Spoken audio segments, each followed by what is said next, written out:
SSP CIA Lahore captain retired Liaquat Ali Malik की सरबराही में CIA Kotwali in action. CIA Kotwali police की बड़ी कार्रवाई, 3 रुकनी डकैत गैंग गिरफ्तार मुलजमान में कामरान, शहरियार और हामी शामिल हैं। डीएसपी मियां कदीर ने मीडिया से गुफ्तगू में बताया, मुलजमान शहर आम पर शहरियों से गन पॉइंट पर लूट मार करते। मुलजमान साबका रिकॉर्ड याफ्ता हैं जिन्होंने दौरान तफ्तीश राज़ानी की मुतअद्दिद वारदातों का भी इतराफ़ किया है, जिन पर मज़ीद तफ्तीश जारी है।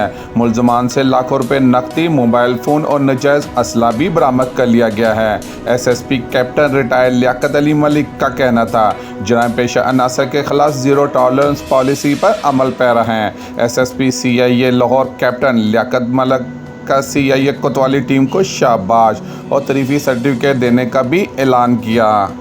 कैमरामैन मोहम्मद तारिक के साथ मलिक मोहम्मद इमरान, अब तक टाइम न्यूज़।